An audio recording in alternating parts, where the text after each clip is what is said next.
예, 오늘 말씀의 제목은 기도의 결과입니다. 기도라는 건 무엇이고 기도의 결과가 어떤 것이어야 되는가를 말씀드리겠습니다. 우리가 성경을 보면서 신약 성경에서 아주 대조적으로 비교되는 두 사람이 있습니다. 한 사람은 베드로고 다른 한 사람은 바울이 됩니다. 베드로와 바울을 비교해본다면 학식이나 인격이나 여러 가지 면에서 커다란 차이가 있습니다. 어떤 면에서 극과 극적인 존재라는 것을 우리들이 알 수 있습니다. 그러나 하나님은 베드로를 통해서 바울을 통해서 교회를 세우셨고 또 교회를 이끌어 가시도록 그렇게 허락을 하셨다는 겁니다. 그러기에 베드로와 바울이 커다란 차이가 있는 것 같지만 사도행전을 보면 몇 가지 공통점이 있습니다. 첫 번째 두 사람은 예수 그리스도의 십자가와 부활을 철저하게 설교한 사람들이 됩니다. 이 두 가지는 아주 똑같습니다.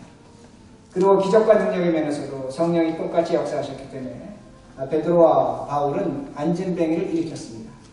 죽은 자를 살렸습니다. 그러게 이 사도행전에서 그 두 사람 여러 가지 면에서 비교하고 있는 것을 우리가 볼 수 있습니다. 그런데 우리가 사도행전을 성령행전이라고 그렇게 말합니다. 성령께서 이 교회를 세우시고 이끌어 가십니다. 그런데 그 성령께서 성령 하나님께서 베드로에게 초대교회를 시작하게 하십니다. 그리고 그 교회를 세우십니다. 그 교회가 하루에 3,000명씩 부흥하는 그런 역사가 있게 됩니다. 그러나 그 교회가 한순간에 어려움을 당합니다. 오늘 본문이 그 어려움을 당하는 한 부분이 됩니다. 그리고 하나님께서 그 교회를 흩으시고 그 교회를 바울이라는 사람을 통해서 이어가게 하시는 것이 바로 사도행전의 모습이 됩니다. 그러게 여러분들이 사도행전을 보시면 전반부에는 베드로의 그 활동이 많이 나옵니다. 그리고 후반부에 가면 바울의 활동이 나타난다는 겁니다. 그러기에 우리가 성경을 볼 때 이걸 한번 구분해 볼 필요가 있습니다. 언제 어디까지 베드로가 역사하고 언제 어디까지 바울이 그 교회를 위해 수고하는가를 찾아볼 필요가 있다는 겁니다. 사도행전은 모두 28장으로 되어 있는데 1장에서 12장까지 베드로의 이름이 약 62번 나옵니다. 62번 나옵니다. 그리고 15장에 가면 한 번 나옵니다. 그러니까 지금 사도행전을 통해서 베드로의 사역이 사도행전 12장을 기점으로 끝이 난다는 것을 우리들이 알 수 있습니다. 그리고 바울의 이름은 사도행전 13장부터 마지막 장까지 나오는데 약 163번이 언급됩니다. 그러니까 성경이 아주 의도적인 건데 어떻게 보면 의도적인 건데 지금 베드로의 이름이 전반부 12장까지 나오고 후반부터는 나타나지 않고 오히려 바울의 이름이 언급된다는 것을 우리들이 알 수가 있습니다. 그럼 왜 이런 사건이 나타나는가? 무엇 때문에 이런 일이 일어나고 있는가? 여러 가지로 해석을 할 수 있지만 저는 이 사건을 어떻게 보냐면 오늘 우리가 함께 본 성경 본문에 있다고 저는 그렇게 생각합니다.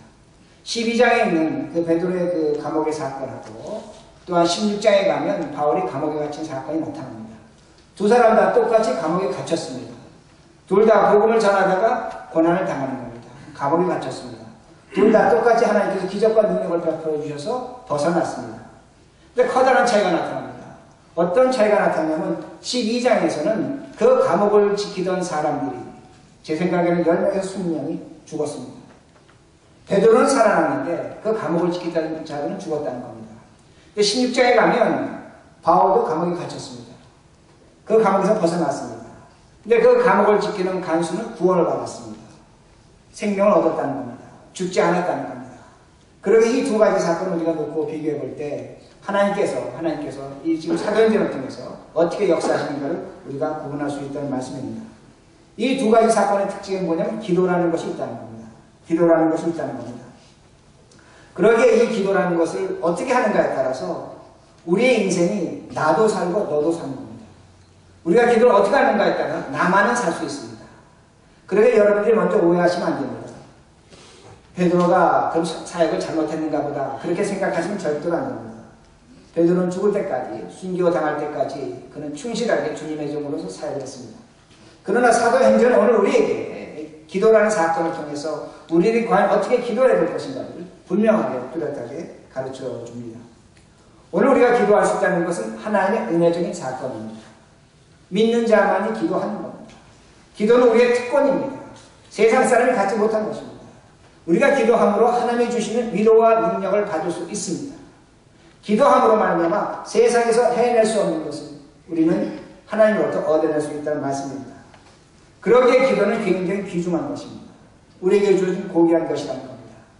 근데 문제는 뭐냐면 오늘날 많은 신자들이 기도하지 않습니다. 왜 기도하지 않는가? 왜 기도를 하지 않는가? 다른 것이 아닙니다. 기도가 무거운 짐이 됐다는 겁니다. 그 무거운 짐이 된 이유는 내가 오늘 기도하면서 그 기도한 내용을 믿지 못한다는 겁니다. 이것이 오늘날 우리가 기도하지 못하는 내용 중에 하나가 된다는 겁니다.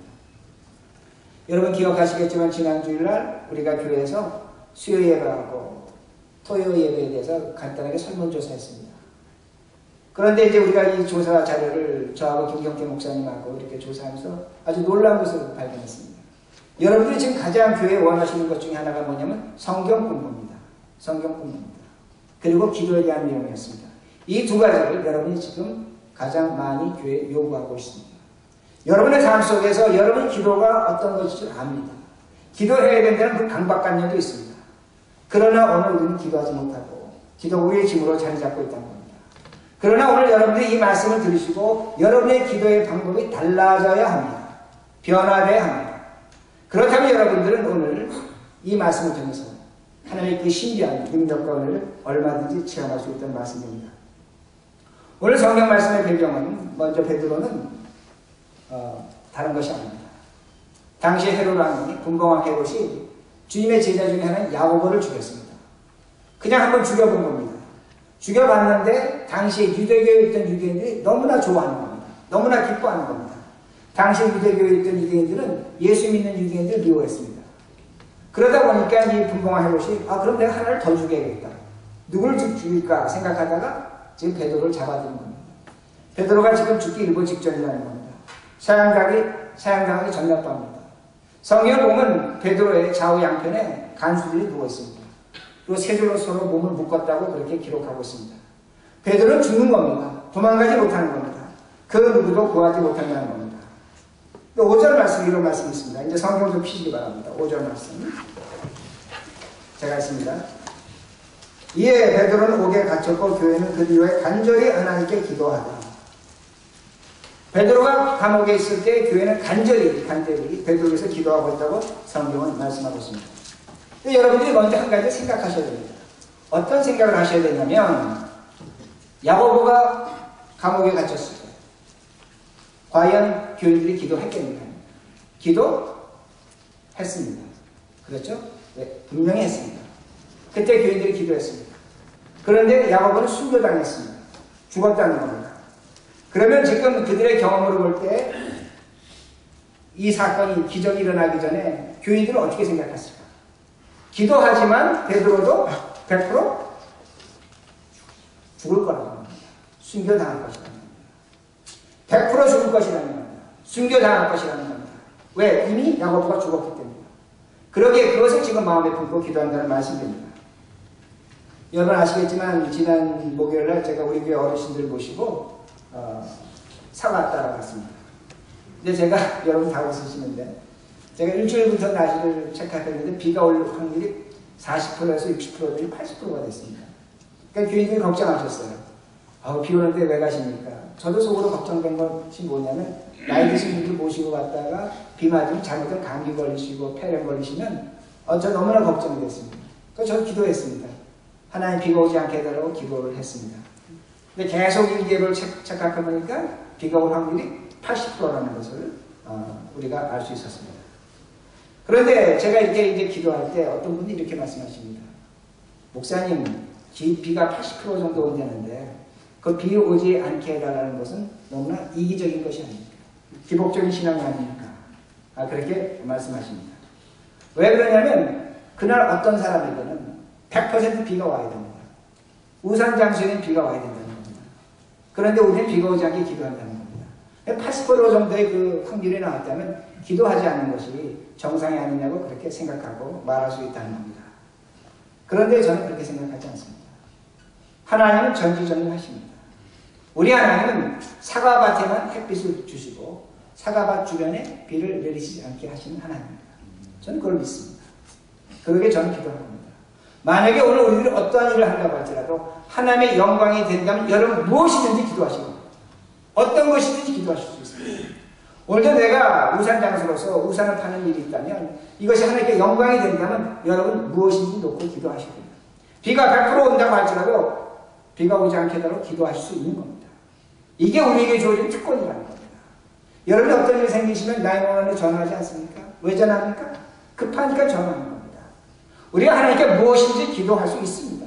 어떤 것인지 요구할 수 있습니다. 왜? 우리는 하나님의 자녀가 됐기 때문입니다. 여러분의 자녀들이 여러분에게 요구하는 것과 똑같다는 겁니다. 무엇이든지 구할 수 있다는 말씀입니다.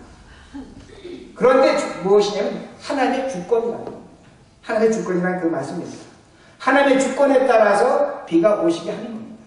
비가 오시지 않게 한다는 그 말씀입니다. 그러게 오늘도 우리가 신앙생활하면서 하나님의 주권을 얼마나 인정하고 있는가 합니다. 내 기도가 중요한가 하나님의 주권이 중요한가를 비교하셔야 된다는 겁니다. 그러기에 오늘 우리들이 기도하면서 가장 중요한 것은 무엇이든지 기도할 수 있지만 이 기도가 하나님의 영광이고 하나님의 주권을 우리가 인정하는가를 깊이 생각하셔야 된다는 말씀입니다. 그러기에 초대교회 교인들은 기도했습니다. 기도했습니다. 분명히 기도했습니다. 기적이 일어났습니다. 베드로가 잠자는데 천사가 다가와서 발길로 찹니다. 막 일어나라고 차는 겁니다. 베드로가 깜짝 놀랐습니다. 옷을 주섬주섬 입고 신발을 신고 허리에 띠를 띠고 쫓아나갔습니다. 옥문이 열렸습니다. 그리고 그가 어디로 달려갔습니까? 마가의 집으로 달려갔다고 성경 말씀합니다. 마가의 집에 가서 문을 두드렸습니다. 베드로가 문을 두드렸습니다. 그 집에 좀 로데라는 여자애가 있었는데 목소리를 들으니까 베드로가 왔습니다. 근데 문은 열어주지 않고 바로 기도하는 방으로 들어갔습니다. 방으로 들어가서 뭐라고 얘기해요? 베드로가 왔습니다. 베드로가 왔습니다. 그러니까 그 안에서 기도하던 사람이 뭐라고 그랬습니까? 너가 미쳤다. 너가 미쳤다. 뭘 얘기합니까? 베드로는 절대로 살아나올 수 없다는 겁니다. 기도했습니다. 베드로 살려달라고 기도했습니다. 그러나 그들은 그렇게 기도하면서 베드로는 살아나올 수 없다는 겁니다. 그러게 로데가 베드로가 왔다고 할 때 저가 미쳤다? 베드로가 온 것이 아니라 누가 왔다? 베드로의 천사가 왔다고 그렇게 이야기합니다. 그들이 왜 그렇게 이야기합니까? 야고보가 순교당했기 때문입니다. 그러기에 베드로가 순교당할 확률이 100%입니다. 100%입니다. 자신의 경험과 확신을 믿는 겁니다. 오늘날 우리들이 왜 기도하면서 응답받지 못하냐면 왜 기도에 대한 그 의심이 있냐면 오늘 우리는 기도하면서 내 경험과 내 어떤 그 확률을 갖고 있다는 말씀입니다. 우리의 경험과 지식이라는 겁니다. 오늘날 기도보다 더 정확한 것이 있습니다. 내 판단입니다. 내 능력입니다. 내 지식입니다. 내 경험입니다. 이게 오늘날 우리들이 기도하는 모습이라는 겁니다. 분명히 기도는 열심히 하지만 내 생각이 따로 있는 겁니다. 내 경험이 따로 있는 겁니다. 그것과 맞지 않으면 기도를 인정하지 않는다는 말씀입니다. 기도라는 것은 어떠한 결과를 만들어내는 것이 아닙니다. 기도라는 것은 하나님을 절대적으로 의지하는 것입니다. 이게 기도입니다. 오늘날 우리들이 기도의 내용에 굉장히 많은 관심을 갖습니다. 그러게 저는 기도를 잘 못합니다. 기도할 줄 모릅니다. 하나님은 그것하고 상관없으십니다. 하나님은 여러분의 마음 중심 무엇을 보시면 내가 지금 이 기도하는 순간에 얼마나 하나님을 믿고 의지하는가. 이것이 기도의 가장 중요한 목적이라는 말씀입니다. 다시 제가 사과한 말씀드리겠습니다. 많은 분들이 제가 갔다 온 다음에 비가 그렇게 오는데 어떻게 갔다 오셨냐고 합니다. 그래서 잘 갔다 왔다 그랬더니 어떤 분이 이렇게 얘기했습니다. 목사님 저는 그분들하고 같이 극장 갈 줄 알았어요. 네, 극장 저도 생각은 했습니다. 생각은 했지만 가진 않았습니다. 사과 따라가서 비 맞고 왔다는 겁니다. 그러면서 저는 마음속으로 그렇게 생각했습니다. 하나님의 주권은 목요일날 비가 오게 하신 겁니다. 제가 기도했지만 하나님이 그렇게 정하신 것입니다. 그것이 하나님의 주권이라는 그 말씀입니다. 하나님은 야고보를 죽일 수 있습니다. 하나님은 베드로도 죽일 수 있습니다. 하나님은 야고보도 살릴 수 있고 베드로도 살릴 수 있다는 겁니다. 이것을 인정하셔야 됩니다. 기도하는 자들이 이것을 인정하지 않으면 기도가 굉장히 어려워집니다. 하나님과 나와의 갈등이 생길 수밖에 없다는 겁니다. 그러므로 오늘날 우리들이 하나님의 주권을 얼마나 인정하고 있느냐. 무엇을 하든 간에 하나님 정당하십니다. 의로우십니다. 내 기도에 응답하지 아니하신다고 하지 않아요. 그 하나님은 의로우신 하나님이 된다는 말씀입니다. 그런데 제가 지금까지 말씀드린 것은 왜 이렇게 길게 설명을 드렸냐면 다른 것이 아닙니다. 본론은 지금부터입니다. 바울이 이 중보기도에 참석한 사람입니다. 바울이 이 기도에 참석했다는 겁니다. 바울이 이렇게 기도하면서 결과가 무엇이었냐면 그 감옥을 지키던 파수꾼들이 죽어나는 것을 봤다는 겁니다. 바울이 이 길을 어떻게 참여하는가를 이제 우리 성경을 찾겠습니다. 사도행전 11장 29절 30절입니다. 그러게 바울의 기도가 달라지는 겁니다. 사도행전 11장 29절 30절. 제자들이 각각 그 힘대로 유대에 사는 형제들에게 부조를 보내기로 작정하고 이를 실행하여 바나바와 사울의 손으로 장로들에게 보냅니다. 자, 바나바와 사울이 가는데 이것은 사울은 바울입니다. 바울입니다. 예루살렘 교회에 가난 기근이 들었다고 하니까 지방교회들이 헌금을 했습니다. 헌금을 해서 그 돈을 누구에게 들려보냈냐면 바울과 바나바에게 들려보냈다는 겁니다. 그 돈을 갖고 갔습니다. 예루살렘 교회에 전달하러 갔습니다. 5절. 이에 베드로는 옥에 갇혔고 교회는 그를 위해 간절히 하나님께 기도하더라. 저는 이 장소에, 이 기도의 장소에 바울이 있었다는 겁니다. 12절 보시면 나옵니다. 12절. 깨닫고 마가라 하는 요한의 어머니 마리아 집에 가니 여러 사람이 거기에 모여 기도하고 있더라. 여러 사람이 모여 기도하는데 그 장소가 누굽니까? 마가의 집이었습니다. 마가의 집이었습니다. 25절 보시기 바랍니다. 바나바와 사울이 부조하는 일을 마치고 누구를? 마가라 하는 요한을 데리고 예루살렘에서 돌아옵니다. 자, 지금 이 부조하는 일을 마치고 바울이 누구를 데리고 예루살렘을 떠납니까? 마가를 데리고 떠납니다. 그러니까 지금 이 베드로는 마가의 집과 깊은 연관이 있습니다. 그 기도할 때 그 자리에 있었다는 것을 우리들이 알 수 있다는 겁니다. 근데 지금 바울에게 있어서 한 가지 고민은 뭐였냐면 하나님께 기도했습니다. 베드로가 풀려났습니다. 근데 문제는 뭐냐면 그 베드로를 지키던 파수꾼들이 떼죽음을 당합니다. 성경은 복수로 쓰고 있지만 제가 생각할 때 10명에서 20명 정도 죽었다고 저는 그렇게 생각합니다. 19절에 보면 헤롯이 파수꾼을 신문하고 죽이라 명합니다. 헤롯이 파수꾼을 죽이라고 명한 겁니다. 분명히 하나님 앞에 기도했습니다. 베드로는 살았습니다. 베드로는 살았는데 엉뚱하게 그 베드로를 지키던 자들이 죽었다는 말씀입니다. 교회를 통해서 기도 응답이 되는 사람이 죽었다는 말씀입니다. 저는 이 사건을 통해서 바울의 기도가 변했다고 생각합니다. 저는 이 사건을 통해서 하나님이 바울을 쓰시는 것으로 그렇게 변경하는 것으로 사도행전에서 찾아볼 수 있다는 말씀입니다. 자, 그럼 사도행전 16장 가면 이제 바울이 감옥에 갇힌 얘기가 나옵니다. 그 빌립보 지방에 갔습니다. 빌립보 지방에 갔더니 전도하러 갔는데 시장에서 점치는 사람이 있었습니다. 점치는 사람이 있어서 돈 받고 점을 쳤습니다.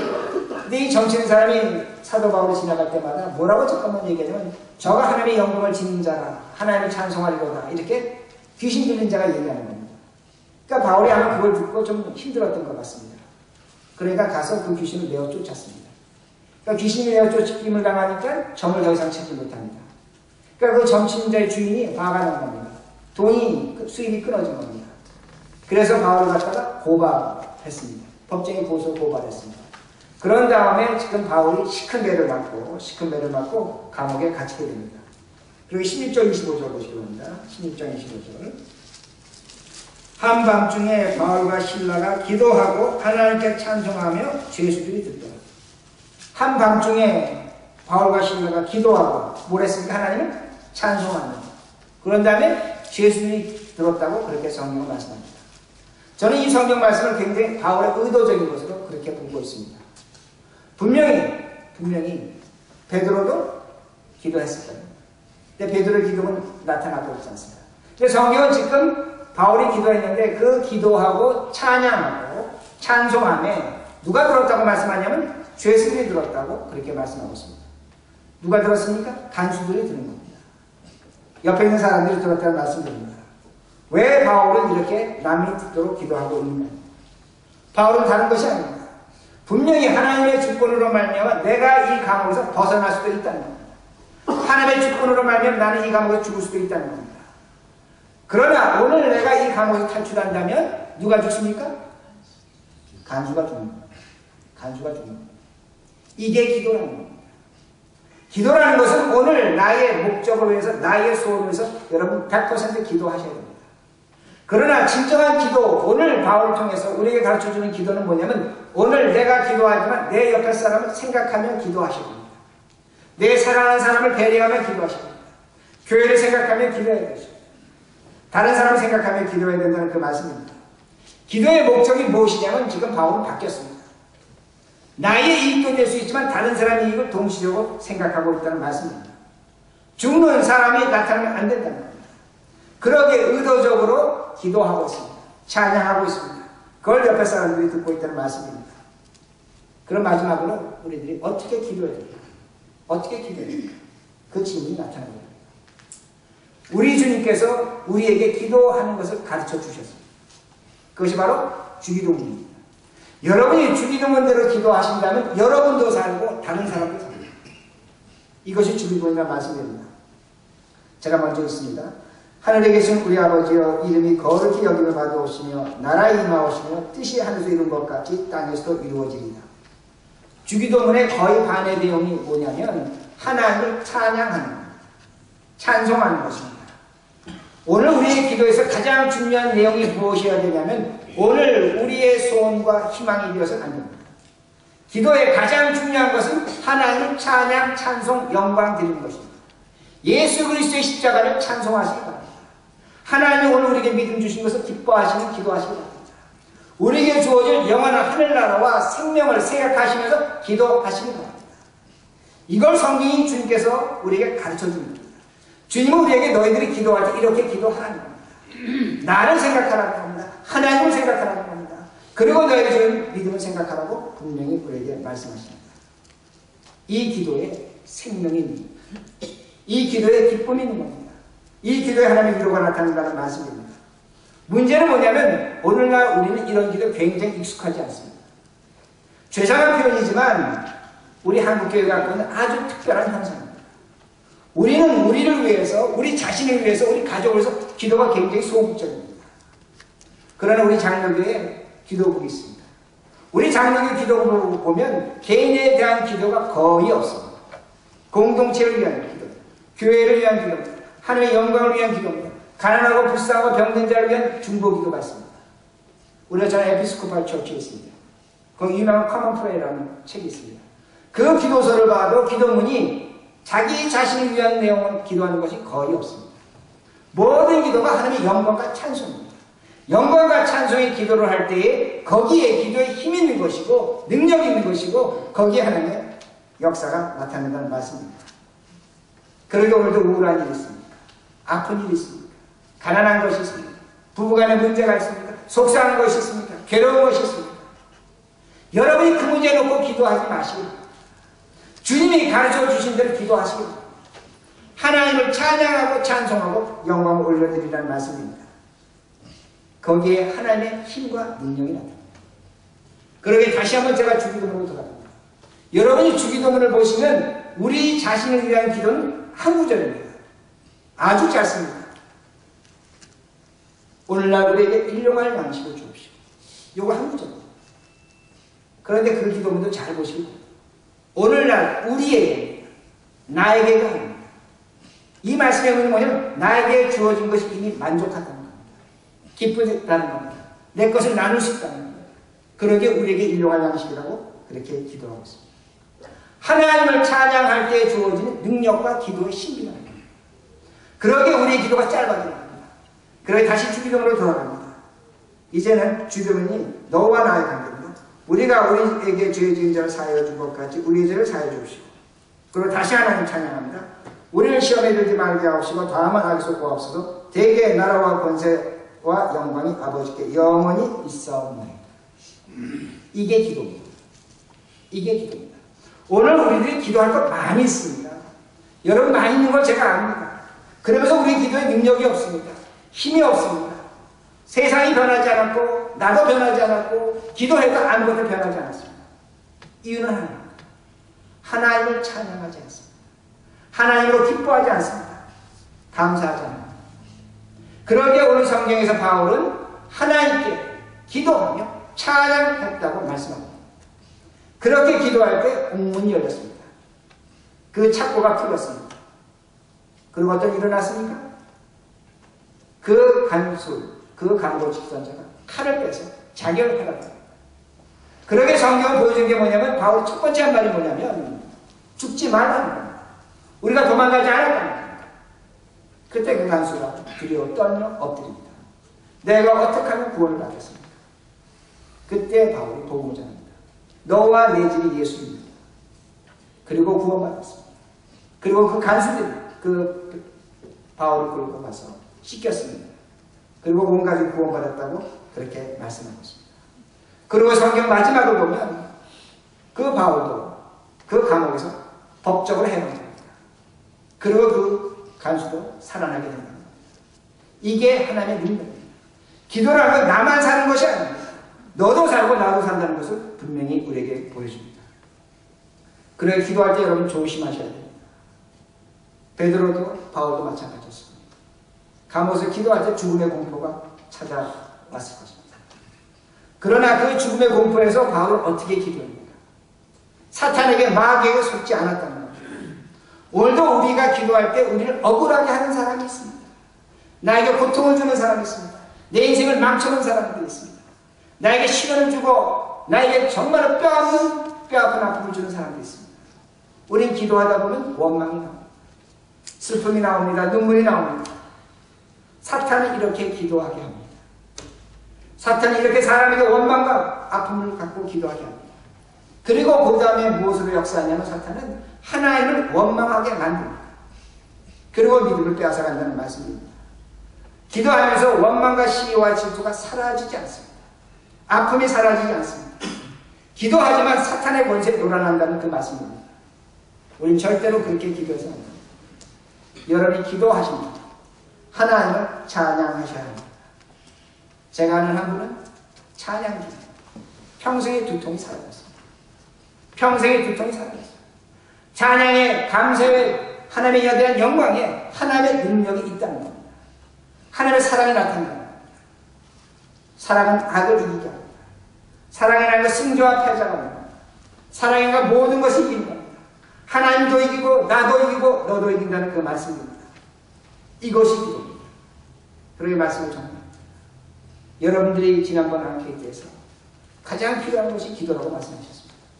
그래서 제가 먼저 답합니다. 기도하시기 바랍니다. 무엇이든지 기도하시기 바랍니다. 급하면 기도하시면 됩니다. 911 전화하는 것과 똑같습니다. 하나님이 여러분의 기도를 들어줄 것입니다. 하나님의 주권에 맡기시기 바랍니다. 하나님이 여러분을 살리시기도 하고 죽이시기도 할 겁니다. 그러나 이제는 다른 차원의 기도하시기 바랍니다. 하나님을 찬송하시기 바랍니다. 영광 돌리시기 바랍니다. 내가 그 죽음과 그 고통과 질병에서 벗어났다면 무엇을 더 구하시겠습니까? 하나님께 기쁨과 감사를 올리시기 바랍니다. 오늘 내가 시련과 아픔 속에서 그래도 예배 자리에 왔다면 무엇으로 더 만족하시겠습니까? 예배에 인도하신 하나님께 영광 돌리시기 바랍니다. 오늘 여러분이 찬양할 수 있다면 입술로 찬양할 수 있다면 이곳으로 하나님께 기뻐하시기 바랍니다. 이 기도를 하시기 바랍니다.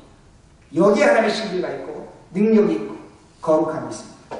이것으로 이 세상을 이기며 사시는 우리 모두가 되길 바랍니다. 기도하십시오.